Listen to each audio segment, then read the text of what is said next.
What if your home was 2,500 stairs away?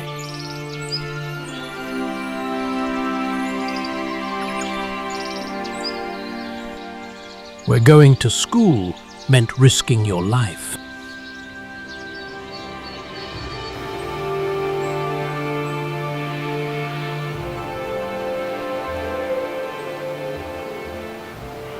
But why build a village on a vertical cliff with no road?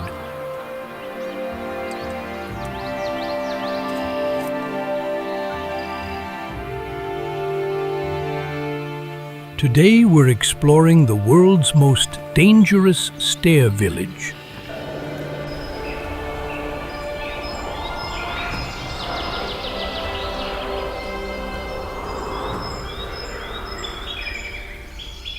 What if there was a village where the journey home was more dangerous than the journey to war?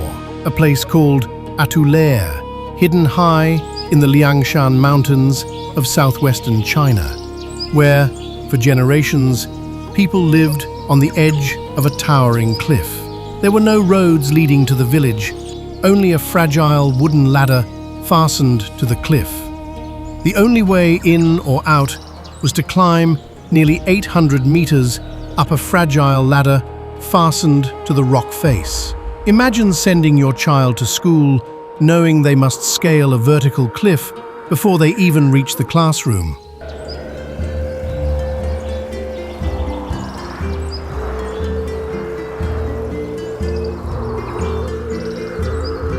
Imagine carrying sacks of corn, bags of rice, or medicine, while every step is separated from the valley below by nothing but open air.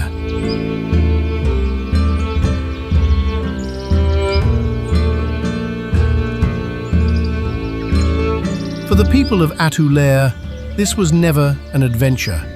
It was simply life.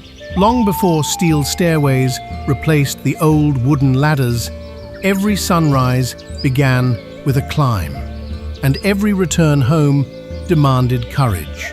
The mountain decided when people could travel, when they could trade, and sometimes whether they would return at all.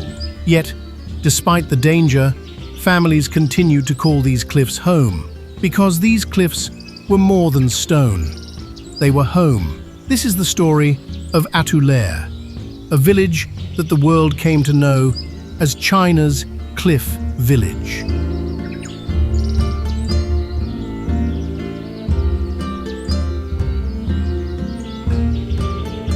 But beyond its breathtaking views and terrifying heights lies a far more remarkable story, one of endurance, sacrifice, and a community that learned to build a life where nature seemed to say none should exist. Long before the world called it China's Cliff Village, Atuair was simply home to the Nuosu Yi people, a community that had learned to live where few others ever could. Hidden deep within the Liangshan mountains of Sichuan province, the village rests nearly 1,400 meters above the valley floor, perched on a narrow mountainside surrounded by towering limestone cliffs. From below, the homes appear almost impossible to reach, blending into the rock as though they have always belonged there. It is a place where steep cliffs replace gentle hills, narrow mountain ledges take the place of roads, and every direction is sealed by towering walls of stone. For centuries, these mountains became both protector and prison. They shielded Atuair from wars, rapid development, and the constant changes taking place beyond the valley. Before we begin, I have one small request. Around 70 to 80% of you watch these documentaries on your TV, and I know leaving a comment there isn't always easy. If you enjoy this video, please leave a comment and let me know which country you're watching from. Your support truly means a lot to me. Thank you, and now let's begin. But that same isolation came at a price. Every journey demanded extraordinary effort, and every necessity had to be earned. Bags of rice, bundles of firewood, farming tools, and even medicine were carried up the mountain by hand. Nothing arrived easily, and nothing left without effort. Even the simplest errand could consume an entire day. The mountain shaped every part of life. Thin patches of soil decided where crops could grow. The changing seasons determined when families could plant and harvest. Rain transformed the cliffs into slippery walls of mud and stone, while winter covered the narrow trails with ice, making every climb even more dangerous. Here, nature was never just part of the landscape. It quietly dictated the rhythm of everyday life. Yet the people of Atuair never tried to conquer the mountain. Instead, they learned to live with it. Generation after generation, they built stone homes that blended into the cliffs, carved small terraces wherever the land allowed, and accepted a way of life shaped by patience, resilience, and endurance. In a world where survival is never guaranteed, every day is a fight against nature. In Atuair, survival was measured by whether the harvest lasted and whether everyone returned home safely. It was measured by preparation, by perseverance, and by the willingness to climb the same dangerous path, day after day, year after year. And nowhere was that relationship between people and the mountain more visible than on the climb itself. For generations, the mountain gave the people of Atuair only one way in and one way out. There were no roads winding through the cliffs, no bridges crossing the valley below. Instead, a series of rough wooden ladders, tied together with branches and fixed against the rock, became the village's only connection to the outside world. Stretching nearly 800 meters down the cliff, the climb was steep, exhausting, and unforgiving. But the ladders were never built for adventure. They were built because life demanded them. Before dawn, farmers began the descent, carrying baskets of peppers, walnuts, and corn to markets in the valley. By evening, they faced the harder journey home, climbing back with rice, cooking oil, medicine, and every other necessity balanced on their backs. Every extra kilogram made the mountain feel even steeper. What looked impossible to outsiders was simply another day for the people who lived here. The same route shaped childhood as well. Every school day began with a descent down the cliff and ended with the long climb back home. Children learned where to place their feet before they understood how dangerous the mountain truly was. Older siblings watched over the younger ones, helping them across the steepest sections, because on these cliffs, every step depended on the person ahead of you. When someone became seriously ill, the mountain became an even greater obstacle. There was no ambulance waiting below and no quick way to reach a hospital. Family members carried the sick down the ladders by hand, moving as carefully as they could, because losing balance was never an option. Even in moments of urgency, the mountain refused to be rushed. For the people of Atuair, the climb was never just a path between the village and the valley. Every important moment in life began with the same climb. For decades, nothing about that routine seemed unusual until someone outside the village saw it for the first time. Then, in 2016, photographs of children climbing these towering wooden ladders reached the outside world. What had been an ordinary part of life for generations suddenly became international news.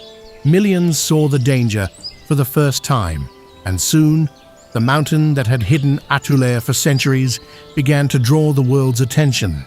But changing the climb would also begin changing the village itself. The climb was only the beginning. Reaching home did not mean the day's work was over. Beyond the ladders waited another challenge: making a living on a mountainside where every piece of usable land had to be carefully protected. The people of Atuair depended on small fields scattered across the slopes. They grew corn, peppers, and walnuts, crops that could survive the rugged landscape and provide both food and income. When harvest season arrived, every basket had to be carried down the cliff to the nearest market. Days later, families climbed back with rice, cooking oil, salt, and the few necessities they could not produce themselves. Nothing reached the village without first making the same exhausting journey.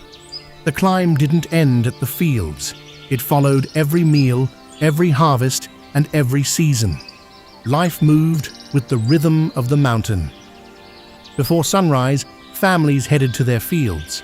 By afternoon, they were carrying harvests, gathering firewood, or repairing homes built from wood and stone gathered nearby. There were no machines to ease the work, and no shortcuts through the cliffs. Everything depended on patience, experience, and the strength to begin again the following morning. Yet survival here was never an individual effort. During planting and harvest, neighbors worked side by side. Heavy loads were shared. Homes were repaired together. On a mountain where every family faced the same hardships, no family survived the mountain alone. The mountain demanded more than hard work. It demanded a community, and that bond would become the reason so many families refused to leave, even when life beyond the cliffs seemed far easier. To the outside world, the question seemed obvious. Why would anyone choose to remain here? A place where every journey began with a dangerous climb, where farming depended on a handful of rocky fields, and where reaching a hospital or a market could take hours. But for the people of Atuair, leaving was never a simple decision. The village had been home to the Nuosuyi people for generations. Parents raised their children beneath these cliffs, just as their parents had done before them. It held their homes, their fields, their memories, and the graves of those who came before them. Leaving meant abandoning the land their grandparents had worked, and the only life they had ever known. Life on the cliff also taught lessons that could not be learned anywhere else.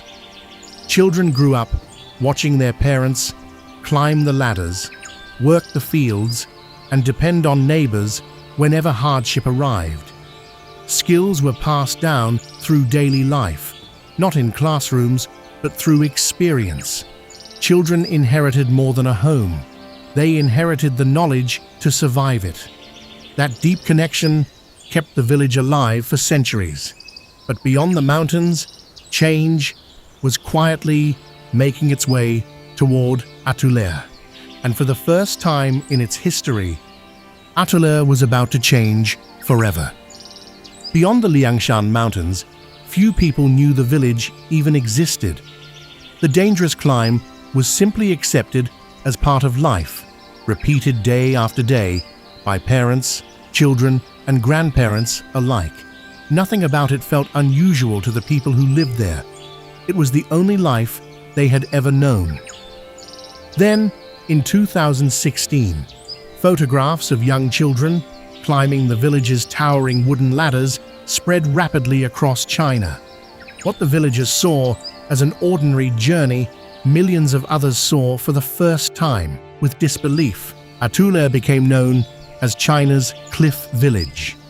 Journalists, photographers, and government officials began making the same difficult climb that villagers had completed for decades.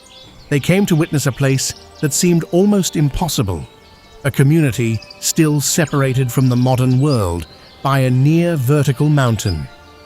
The attention brought more than headlines. For the first time, the climb that had isolated the village also connected it to the world. In 2017, the fragile wooden ladders that had served the village for generations were replaced with a steel staircase stretching along the cliff. Built with nearly 6,000 steel steps, it made the journey far safer than it had ever been before. Children could reach school with less risk, families could carry supplies more securely, and emergency access became easier than at any point in the village's history. The mountain had not changed, but the way people lived with it had, and with easier access came a question the people of Atuair had never faced before. What happens when one of the world's most isolated villages is no longer isolated? I wouldn't spend an entire section on the steel staircase. Your documentary is about human endurance, not infrastructure. The next section should focus on the human dilemma. When life becomes easier, what is lost? The steel staircase made the climb safer, but it could not erase generations of hardship overnight. For the first time, reaching the valley no longer meant trusting worn wooden branches tied to a cliff. Children walked to school with greater confidence. Farmers carried their harvests with less risk. Reaching medical care became easier than it had ever been. A journey that had once demanded extraordinary courage slowly became part of ordinary life. But every change brought another question. If the mountain no longer isolated the village, would the village remain the same? As roads reached nearby communities and visitors arrived to see the famous cliff village, Atuair found itself balancing between two different worlds. The younger generation looked toward education and opportunities beyond the mountains, while many older villagers remained deeply connected to the land their families had cultivated for generations. Some families accepted government relocation to newly built homes at the foot of the mountain, where schools, hospitals, and markets were no longer a day's climb away. Others chose to remain, unwilling to leave the place where their parents and grandparents had spent their entire lives. For them, home was never measured by convenience. It was measured by memory. Today, the mountain still watches over Atuair, but the village stands at a turning point. The ladders that once defined everyday life are gone, yet the resilience they demanded continues to shape the people who climbed them. The ladder disappeared, but the memories never did. Today, the wooden ladders that once defined life in Atuair have given way to steel steps. The climb that shaped generations is no longer as dangerous as it once was, and for many families, life has become a little less uncertain. Some have started new chapters in the valley below, while others have chosen to remain where their story first began. Different paths, yet each carrying the same hope, that the next generation will never have to face the hardships of the last. But Atuair was never remarkable because of its cliffs. It was remarkable because of the people who refused to let those cliffs define their future. For generations, they turned isolation into belonging, hardship into routine, and an unforgiving landscape into a place they proudly called home. They asked for little, endured much, and quietly proved that the strongest communities are often built in the places where life is hardest. One day, the wooden ladders will exist only in photographs.